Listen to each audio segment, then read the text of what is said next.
everybody. Welcome to Comics from the Future. I'm Andy. I'm Matt. We're here with Infinity Flux Comics out of Chattanooga, Tennessee, and this is our big show where we show you some of the biggest and best books that you can pre-order by this weekend. Your pre-orders are due Sunday by 9 o'clock. So head on over to infinityflux.net right now where you can place your pre-orders. That way you don't miss out on any of the awesome comic stuff that we're about to talk about.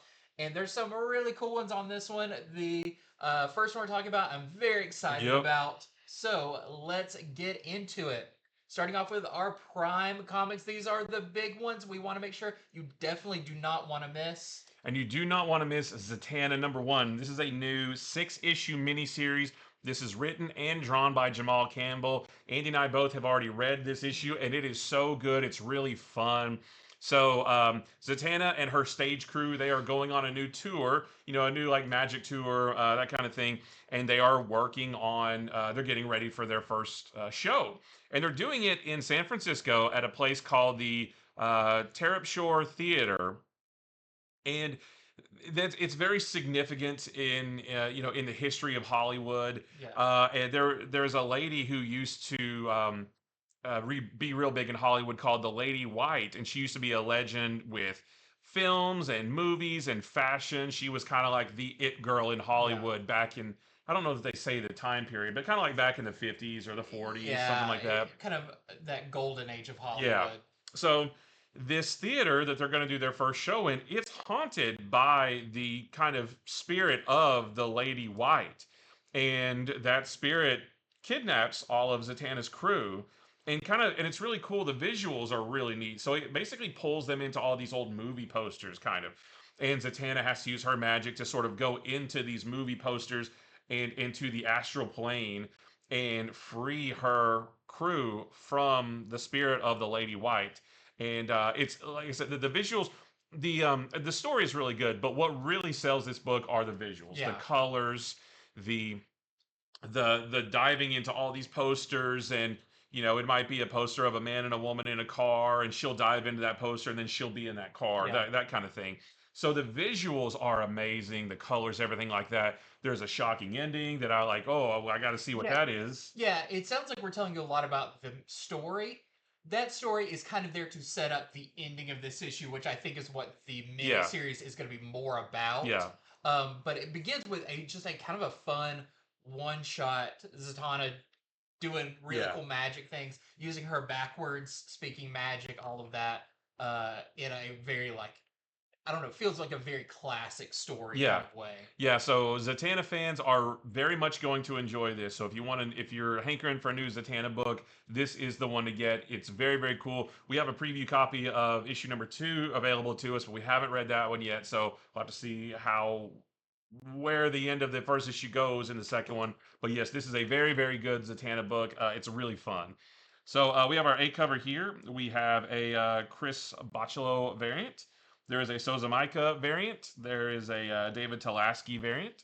There is a blank variant, a Sozamaika foil variant. That's going to be a good foil cover. And a Fico Osseo all-in foil variant. This is going to look just like a lot of the other all-in books have. Yeah, don't miss out on this one. It feels like another just fantastic little mini series. But I really hope this takes off. I would love an ongoing Zatanna series. And we've seen, it's not a spoiler, the issue #2 has Blue Devil in it. Mm-hmm. It looks like maybe we're going to be getting a couple more of the magic DC characters in this as well, which I can't wait for. Yeah, it would be cool if this went the way of Poison Ivy and Green Arrow, going from 6 to 12 to an ongoing. So everybody pre-order, and we'll try to make that happen. Well, next up we have a new one-shot in a series of one-shots from Marvel. This is Captain America and Volstagg #1. Of course, it's just a one-shot. This week we got the Doctor Doom and Rocket Raccoon one-shot. These are all going to be written by J. Michael Straczynski.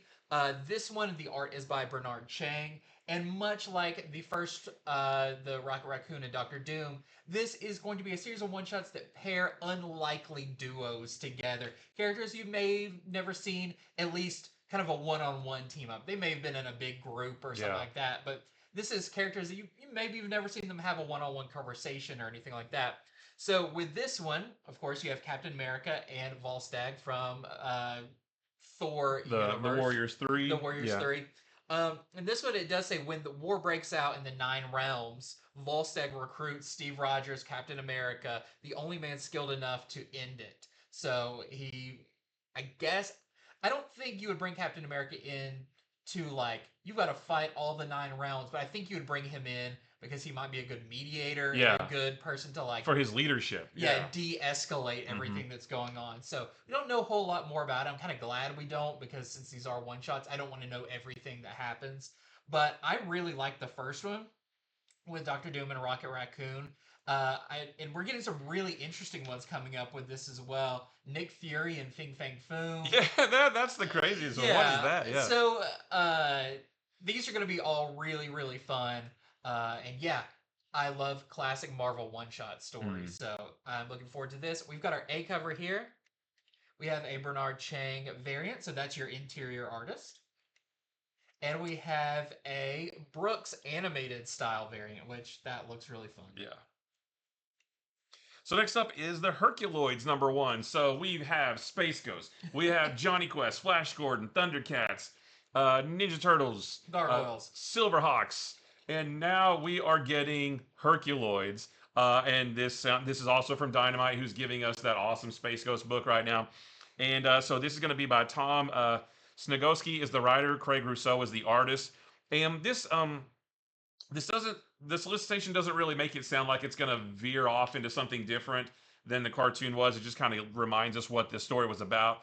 It takes place on the planet of Amzot, which is legendary for all of its riches. And because of the riches on the planet, there are all these pirates and raiders that keep coming to the planet to steal those riches. And the only ones who can stop all of those pirates from stealing all of the planet's riches are the Herculoids, consisting of the barbarian family of Xandor, Terra, and Dorno. They're the three human characters. I don't see Dorno on there. He's the kid. Um, huh. I don't see him on there. But so they're like the human component to this. There is the laser dragon Zoc, the space rhinoceros Tundro, and the rock ape the rock ape Igu. He was always my favorite. And the shape shifting duo of Gloop and Gleep. And they don't look like they that's did a in the very cover. like Ultimate Universe version. Right, of right. what they Yeah, in would the look like. cartoons they were like just this like blob thing, but here they're more like eels or something. Yeah, that have a very like Oh, aquatic look. there's the kid on top of Oh, Igu right there. Yeah, that's okay. cool. So yeah, I mean, this is just gonna be your classic, Herculoids from the late '60s back in a new comic book. It does say that a recent battle may have pushed Amzot to its limits and awakened a sleeping darkness within the planet itself. So that sounds like that might be the high level view of what this book is going to be I'm about. guessing it's gonna be kind of like Thundercats. It started out very familiar, Yeah, but and then it will go in its own direction. yeah, that's fun, right? Because Thundercats, when we read it, I was like, oh, this isn't exactly what the cartoon was. It's giving me something new, Yeah. and I like that. So I cannot wait to check this out. I used to love the Herculoids. I wasn't around in the '60s, but they aired them in the in the '80s as well. So yeah, I can't wait to check this out. So there's our A cover by Matina. There's a Linsner cover. There is a There Beren. they look a little bit more like the Oh classic. yeah. Yeah, so that does make me wonder which is closer to the interior of the book. Are they going to be more classic like this, or more modern like the Matina Yeah. cover? I'm not sure. There's a Beren's cover. There is a Masafara cover. That was really cool. Yeah, there's a Mike Mignola cover, which looks cool, and then there is a Rob Liefeld FOC variant. I can't wait to read this. Yeah. I love all these new interpretations of things. Yeah. With, Johnny Quest and all of that. We saw we're getting a Captain Planet Right, coming up. yeah. I mean, this is a perfect time if you are a classic cartoon fan, Yeah. but now you're older and you want a little bit more edge to your classic cartoons. Now we need Thundar the Barbarian. Yes, Yeah. that has to be coming. Yeah. Next up, we got Star Wars: The Rise of Skywalker adaptation. So this is really cool. This is going to be adapted by Jody Hauser and the artist by Will Sliney. This was originally intended to come out in 2020. It's supposed to come out right after the movie and, be like how all the other adaptations are. But, of course, that didn't happen. Stuff got shaken around for some reason in 2020. And now we are getting it 5 years later. But here's the thing. Rise of Skywalker, I'm a huge Star Wars fan, as everybody knows, is a very, contested movie. People have a lot of different feelings about it. If you've read the novel of it, you realize there's a lot of deleted scenes that really flesh out some of the story parts, and you know, it makes everything a little more streamlined. This is actually going to have a lot of the deleted scenes included in it, so it's not just the movie straightforward. Apparently, it's going to have the original opening scene of Kylo Ren on Mustafar, where he is going to Vader's castle and he encounters some things along the way. There's a lot of really interesting stuff that was cut from the movie for time and everything. So it's going to be great to be able to kind of visualize that with this. So Is this a one shot? no, it's a mini series. Okay. How many issues do we know? I am not sure how many. Okay, so it takes place across. Yeah. Yeah, it's probably 4 or 5. Yeah, because Something I was like thinking that. that's a long movie to fit in one issue, but yeah. No, yeah, it's going to be a mini series, but this is also great because we are getting that um, Legacy of Vader series. It's about Kylo Ren Hmm. by Charles Soule coming out very very soon. This is kind of a perfect, read this prequel to, even though this takes place after that, it still kind of fleshes out that timeline a little bit more. So we've got our A cover right here. We have our Black History Month variant. I believe that's Ken Lashley. Yeah. We have our Jody Muir variant with Somehow Palpatine Returned. We have the movie variant with my wife, Daisy Ridley. Oh wow! Congratulations. Great. Thank you. Yeah. Great to see her there. I love her with all my heart. And a Brian Stelfreeze cover, which is really nice. Next up, we have the Women of Marvel She Devils one shot, and this is going to be written by Stephanie Phillips and Allison Sampson with various artists. And this is an anthology book containing multiple stories featuring some of Marvel's most popular female heroes. But even though they are separate stories with separate characters, it is telling one main story, I believe, just broken up into smaller chunks with different characters. And that story is Shanna the She-Devil uncovers a dark conspiracy and calls together a group of her closest a group of international allies to stop a bomb before it can explode. I don't know where it's going to explode or who said it, but yeah, she's going to have to pull together some of Marvel's biggest and best female heroes to combat that. It looks like Elektra and Yeah, there's Echo and Brielle. Laura Kinney and Black Widow. Yeah. And maybe more. I'm not sure who else is going to be in this, but yeah.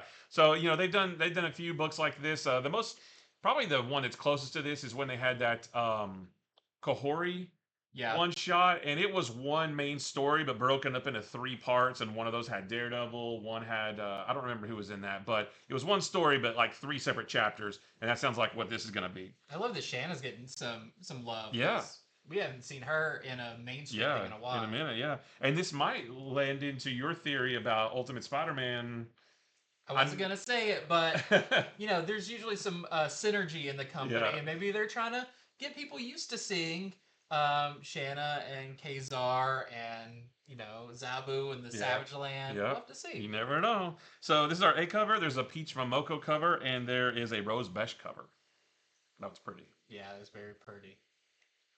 Next up, speaking of Ultimate Spider-Man, this Ultimate Spider-Man number 14.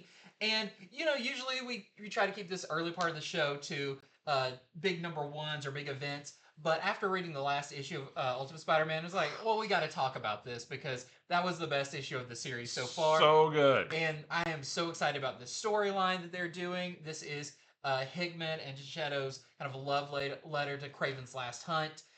We saw in the issue where Kraven now has Harry and Peter in his clutches in the Savage Land thanks to Mole Man, and he's going to be hunting them. Plus, I still don't want to give it away, but there is that other story that happens in it that does involve that kind of sentient spider suit that Peter left behind because he didn't quite trust it. Yeah. And maybe who the new bearer of that is. You'll have to read to see. But it's such a good issue. It was so good. Oh my gosh. I can't wait for this one. Yeah. And you got the Moloids on the cover. Uh-huh. Also, my theory that maybe we're gonna see either Kazar or Shanna or Zabu or somebody since we're in the Savage Land. And your theory is because by the time we get to issue number 14, since this book ages in real time, it'll be February. Yeah. Which means that Peter and Harry will have been in the Savage Land for like a month. Yeah. How do they survive there with all of the threats and the dinosaurs, but also Craven hunting Yeah. them. Maybe, possibly, that is just a guess, but maybe, possibly, Ultimate Kazar and Shanna the She Devil are there. Yeah, and if you read 13, I don't want to give it away, but there is a slight nod to some there you see some other classic Marvel characters, Savage Land related characters that make me think, they're not afraid of putting some familiar Yeah. faces in this. So yeah, sounds awesome. Uh, can't wait for this issue. We've got our A cover here. We have the Asrar cover. There he's really facing off against Mole Oh Man, man, which is yeah. awesome.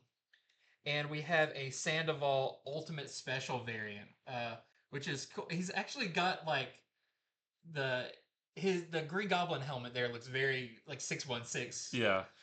Yeah. Does it have the purple on the I think Ultimate? it's I think, got purple, but that yeah. looks way more Goblin-y. Yeah. goblin-y than Yeah. it usually does. But yeah, very cool.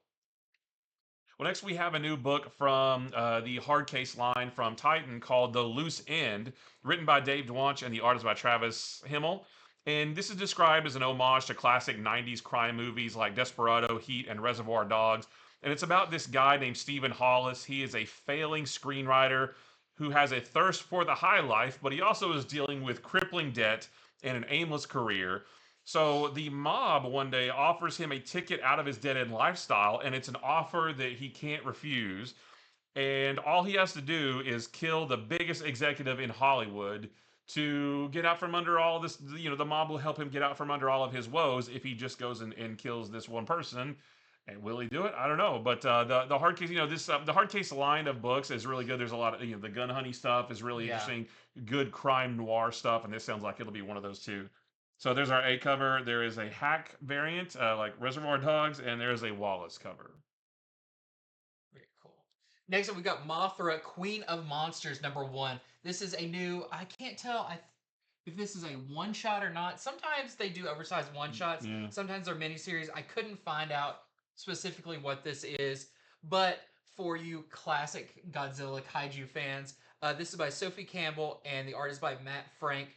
And this is set where Mothra has had a huge battle with a new kaiju named Antra and has fallen.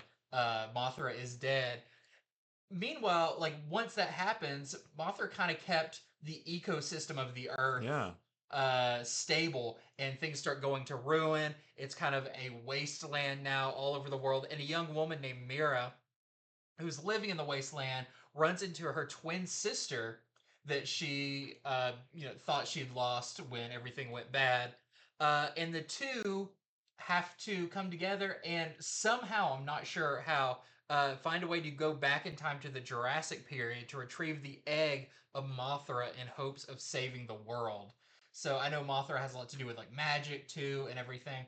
So this sounds really cool. I know there's some big Mothra fans, no pun intended, some kaiju sized Mothra fans. And this is great. So no Godzilla in sight with this one. It's all Mothra all the time. So we've got our A cover here, and we have a Campbell variant as well. Next is Challengers of the Unknown #3. This is the halfway point of this series. And the first two issues have been phenomenal, and this one I'm sure will be as well. So, Professor Haley and Ray Palmer are the two kind of main characters in this issue. Each issue so far, or the past two issues, have been different challengers with a different hero. So we get these in this issue. They go to investigate the next of the dark side anomalies, and it's in a remote part of the world where hyperintelligence seems to have infected a long missing individual from DC's past. I have no idea who that could be, but it says that things will get even weirder when a being calling itself the Optimum appears to the Professor and the Atom, who claims to be from the future and promises untold scientific secrets if it can have a glimpse of the Atom Project, which we know there's a whole other separate book about the Atom Project right now. So there's more of that cohesion among DC's books, making it feel like one big universe. If you're not reading the Atom Project, you don't need to read that to understand this issue, but it's cool that that connective tissue is there. The first two issues of this series have been really, really cool. Even though they have had superheroes in them, it's more felt like science adventures than superhero stuff. And yeah, this one, I mean, the artwork is fantastic. The story is wildly interesting. You know, a challenge. Who would have thought that a Challengers of the Unknown book has a lot of weight to it in the Hmm. overall DC universe with all of this Death of Darkseid stuff. And Yeah. we got a clue last issue that maybe the Death of Darkseid is affecting the Challengers of the Unknown themselves in ways that we haven't found out yet. So this just sounds really cool. I've loved this series so far, and I think this is going to be great too. We have our A cover by Sean Isaacs. That's your interior artist, so that's what the inside of the book looks like. And there's a Christian Ward variant. Yeah. I mean, I don't want to say it for every DC miniseries right now, but I do kind of hope they all get the Poison Ivy treatment and keep going. Yeah, Because I mean, keep Challenges the Unknown going. This is great. it's like super fun. And, you know, it's action packed and it's got a good story and a mystery, all that stuff. Yeah, constant cliffhangers Yeah. and surprises. Hmm.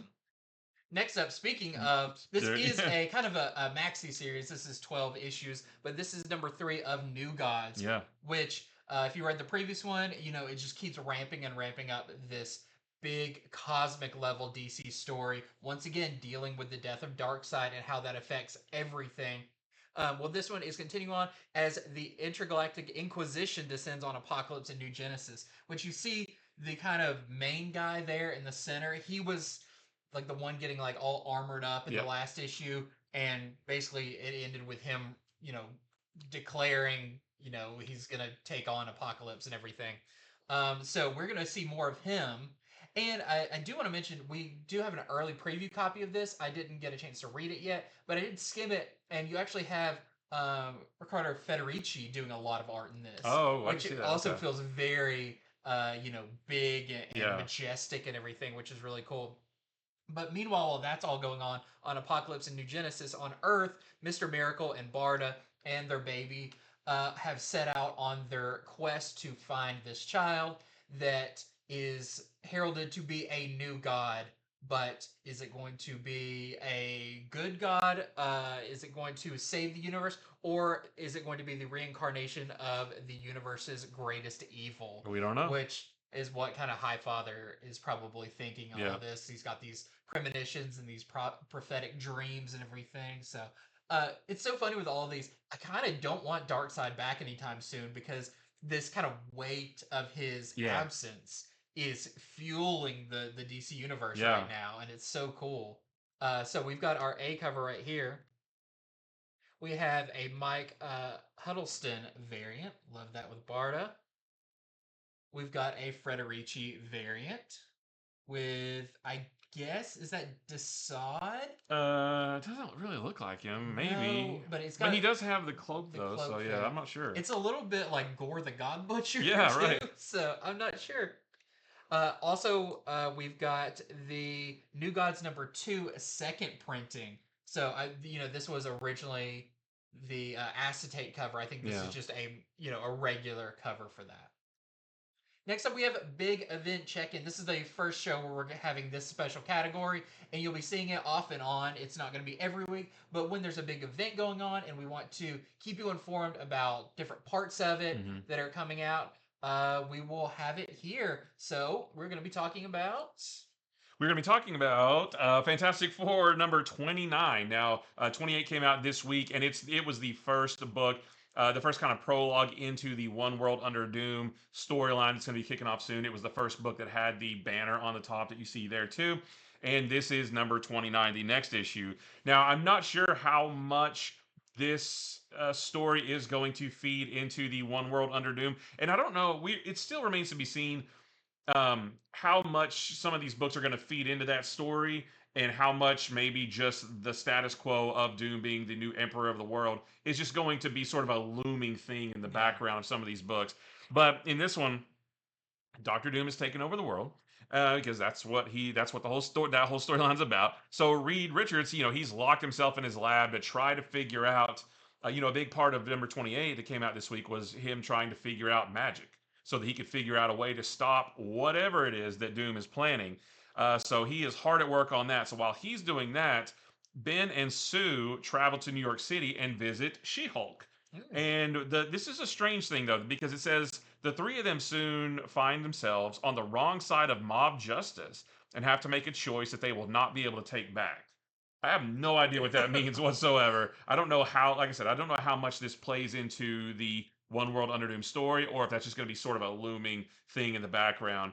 But yeah, the one that came out this week was really good. This whole series is really good, so I can't wait to see how this figures into the larger story. It may just be that it's kind of the main book right now where you're seeing Doom Yeah, as, the Sorcerer Supreme and stuff, and maybe at the end of whatever this Fantastic Four story is, right before One World Under yeah. Doom, you'll see, that kind of fully revealed. Because I think One World Under Doom #1 comes out fairly soon. I think it's before this. This Yeah. comes out on February 26th, and I'm pretty sure One World Under Doom #1 comes out before that because we've already talked about it on this show.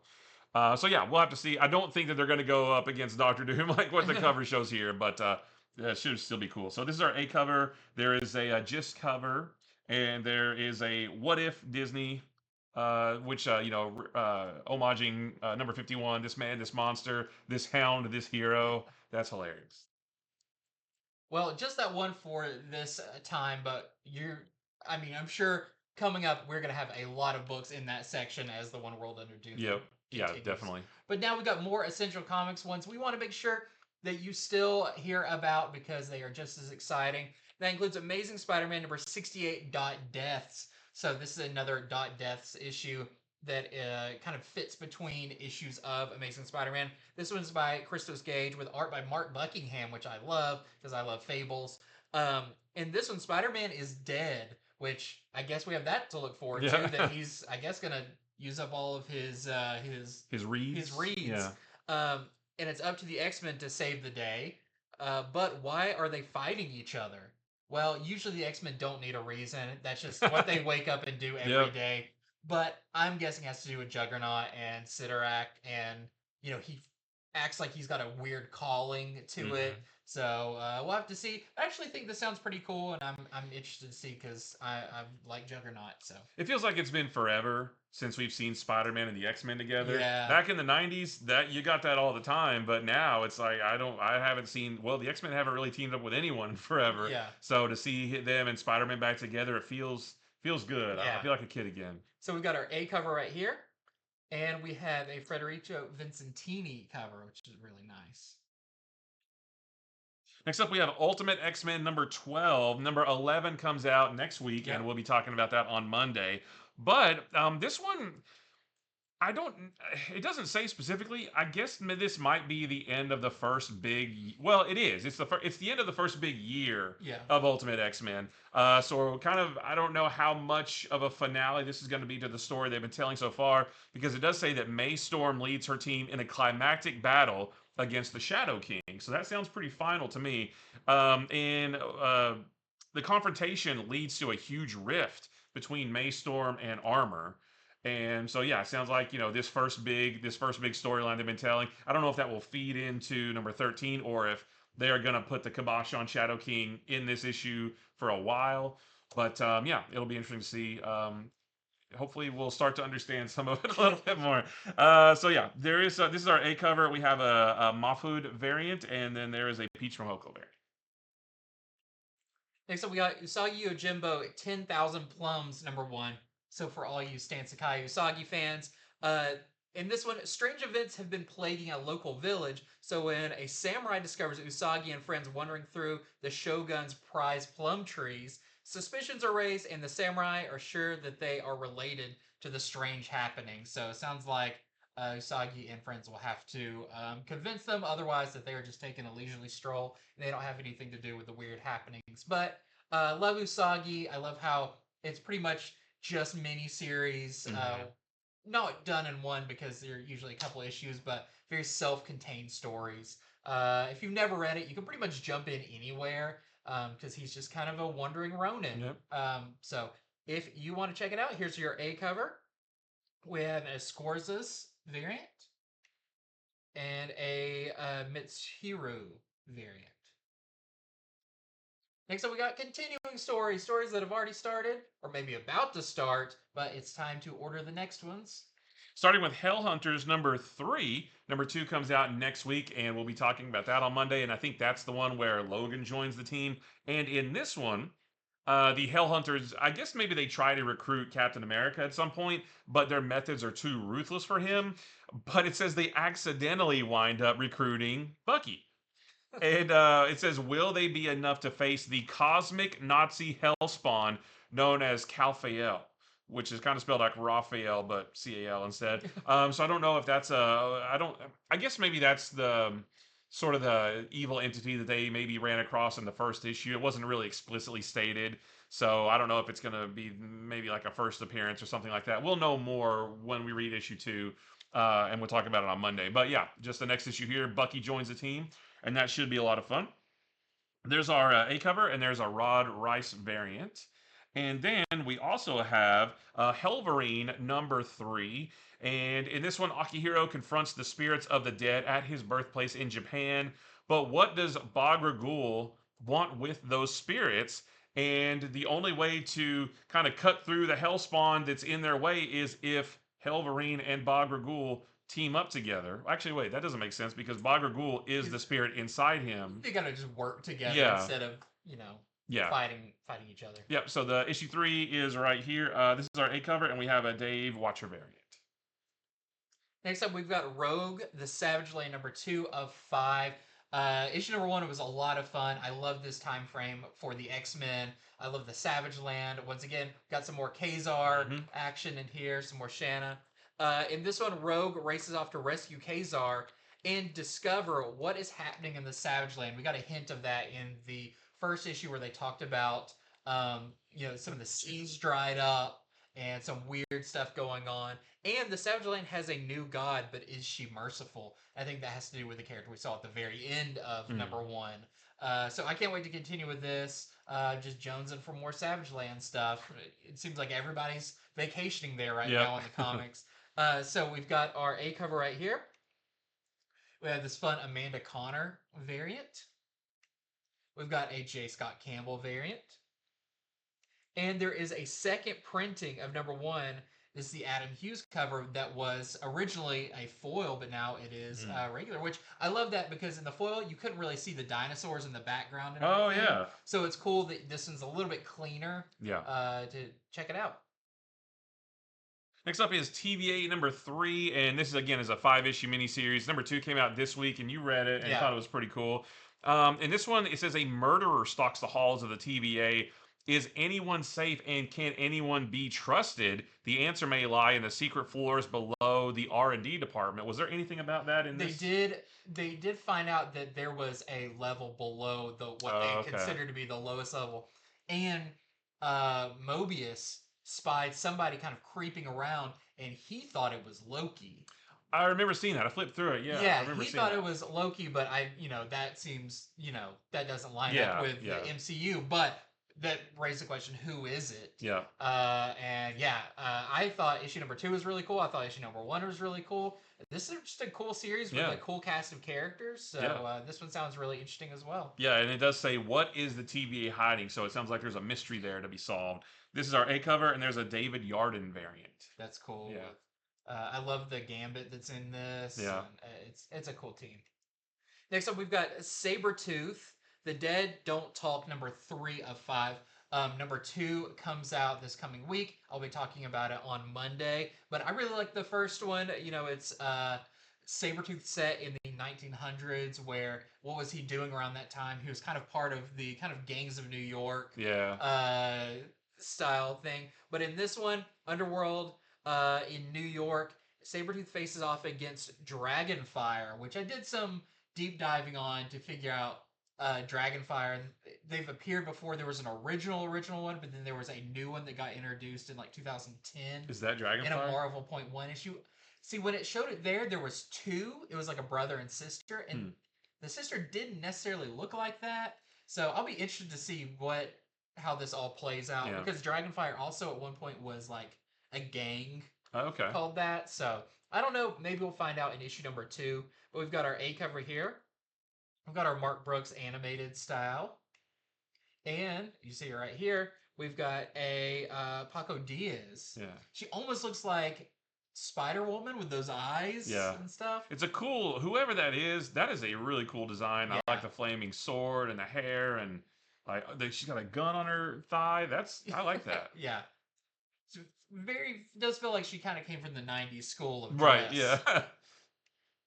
Next up, we have the question all along the Watchtower #4. This is a 6-issue miniseries, so we're just crossing the halfway point. I'm loving this series too. This is one of my favorite DC books, and hands down. And in this one, the Question and Batwoman are going to have to rally together a ragtag group of allies to retake the Watchtower from the villain that we saw at the end of issue #3. That was the crazy part. We're at the end. Issue 3 is only the halfway point, and we already found out who is kind of behind all this weirdness that's going on in the Watchtower. And I don't know how the Question and Batwoman are going to beat that character and that character's other characters that they pulled together to help them. Yeah. Also, the skull there With has the spit curl. Has the spit curl. Yeah. I did not know that was part of their makeup. Yeah, well, but... Kryptonians are physiologically different from us, I guess. So yeah, they're gonna have to just figure out how to beat these bad guys. And if you saw who it was at the end of issue 3, they're in for a fight for sure. They need some bigger hands Yeah. on their team if they're gonna like any hope of winning. The Watchtower is full of superheroes. Why is she just pulling together like a small? She should just like hit the alarm and have everybody come in. All right, so this is our A cover. There is a Jorge Fornes variant and a Lucio Perillo variant. That's really nice. I like that you can like actually see her like pupils and stuff in Batwoman's mask. Next up, we've got G.I. Joe #4. So continuing this awesome series. This one, it just says the race is on between the Joes and Cobra to retrieve the Cybertronian tech. It's kind of what they've been doing for most of this. And Joe learns Cobra Commander's secret the hard way, which I'm guessing that's clutch because he's behind enemy lines. He saw Cobra Commander do some pretty terrible things, but is he actually going to witness them use, the Cybertronian technology to do something? I don't know, but I'm excited for it. It continues to be really cool. We've got our A cover here. We have a David Finch cover. I like that. And a Derek Chu cover with, what was her name? I think it's Chameleon? Chameleon, one of our, I think she's a new character? I think so, yeah. Next up, we got Cover Gallery. Just some really awesome covers we want to make sure you do not miss out on. I want to show you this Batman and Robin Year 1 #5 Yannick Paquette variant and the Bruno Redondo variant. It feels very much like his Nightwing covers. Yeah. We've also got some cool covers for Batman Superman World's Finest #36. This is actually the A cover, the Dan Moore cover, but I thought it looked so cool and so much like an old House of Mystery, House of Secrets type thing with Floronic Man. And we have this really nice Tyler Kirkham Hush cover as well, because we are right on the cusp of Hush #2. Yep. This is Catwoman #73. We wanted to show you this Frank Cho cover, the Dan Panosian variant, which always looks awesome, and the Lyrics Lee Hush variant, because again, we are right on the cusp of Hush 2. Also, we've got Nightwing #123, another Dan Panosian cover, but all of this stuff looks so good. Want to show you this one as well. And then there's Wonder Woman 18. This is the David Nakayama variant with Wonder Woman and Cheetah. There's a David Talaski variant and the Ryan Benjamin Black History Month variant with Queen Nubia. We've also got Iron Man #5. This is the Mark Brooks animated style variant. And then the X-Men #12 Mark Brooks animated variant and the Nimit Malabia Phoenix variant also.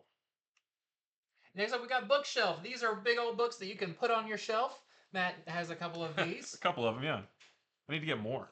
We're going to start off with Batgirl. DC Finest Batgirl. Nobody Dies Tonight. Trade paperback. This is going to collect Batgirl 8 through 27 and Superboy #85.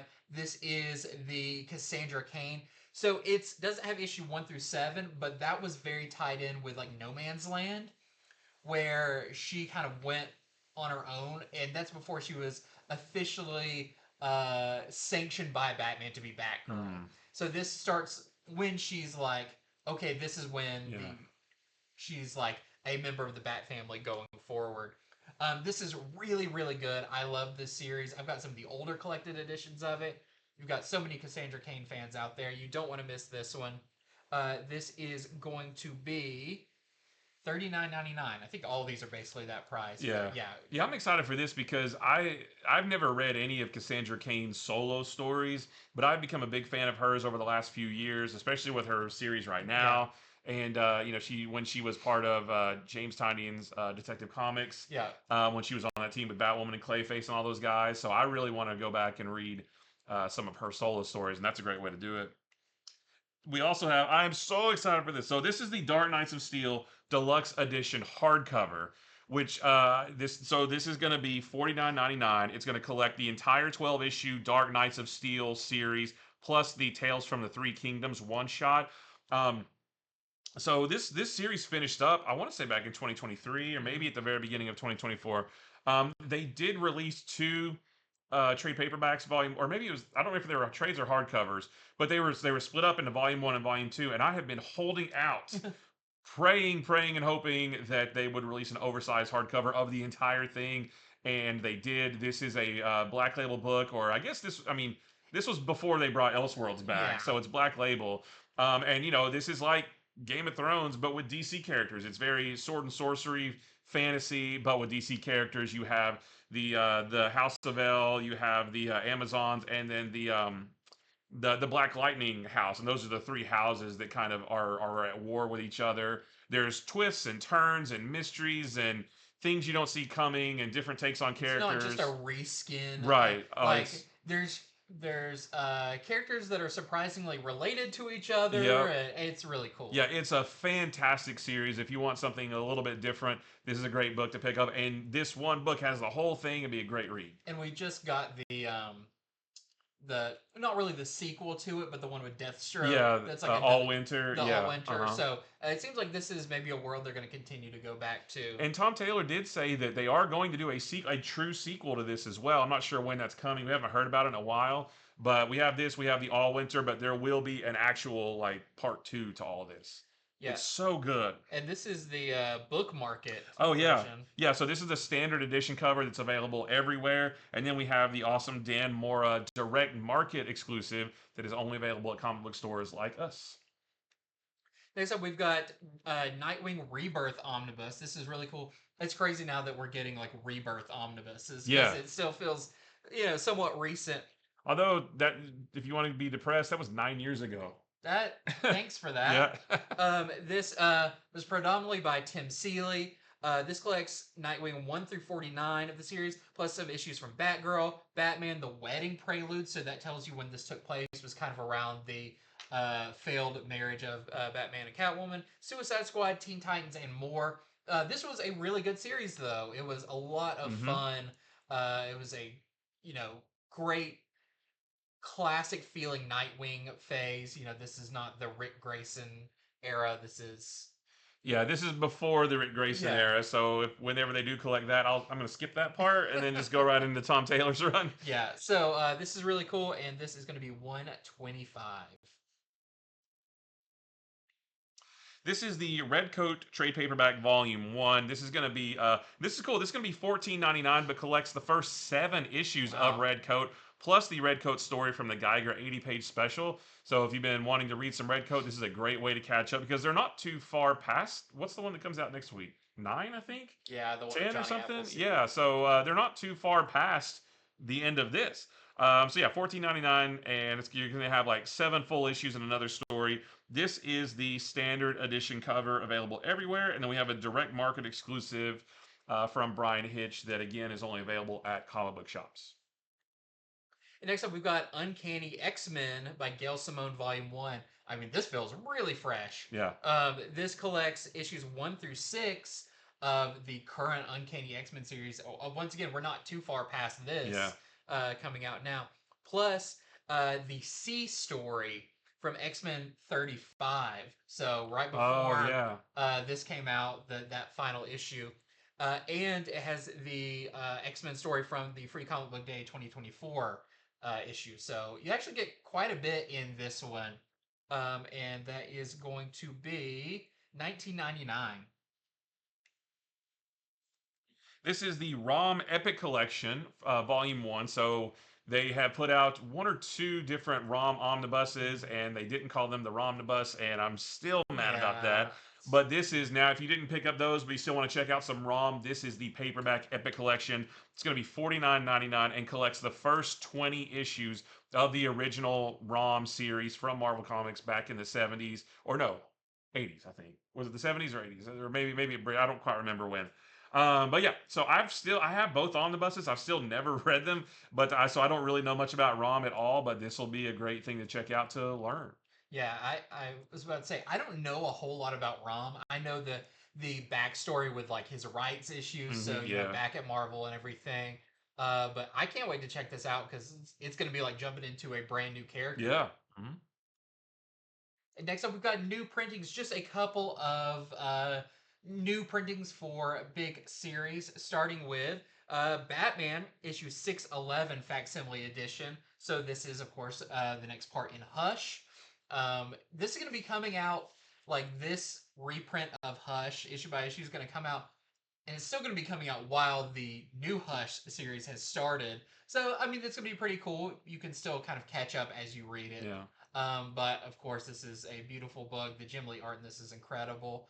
So don't miss this one. You've got the main cover, you've got a foil version, and you have a sketch version as well. And then we have the fourth printing of Mark Spear's Monsters Volume Number One.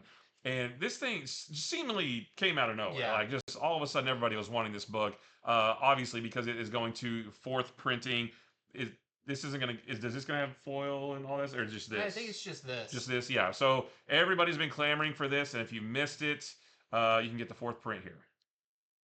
And that is it for Comics from the Future. Thank you so much for watching. Remember to head over to infinityflux.net right now, as you can see above my fingers, where you can place your pre-orders for all of these amazing books. Don't worry, you don't have to get them all. I don't want to scare you. Yeah, you do. You do? Yeah, it's required. Oh no, I've got some. Yeah. I've got some things I need to sell. But head on over there, pre-order the ones you want because your pre-orders are due Sunday by 9:00. And that way, you guarantee that you get the books that you pre-ordered, and you're not stumbling in here, blurry-eyed, reaching around trying to find the books you're looking for, and they're already sold out because that happens week after week. But those who pre-order get them. Whether you shop locally with us in the store, Infinity Flux here, or if you shop with us online at infinityflux.net, we really appreciate you. Now, want to remind you, we are on all the social media stuff. We're on Facebook, Instagram, TikTok. I think there's other ones. Follow us on all of those things. All the places. All the places, because there is new updates daily about stuff. We've got some really cool new stuff coming to our YouTube channel. Yep.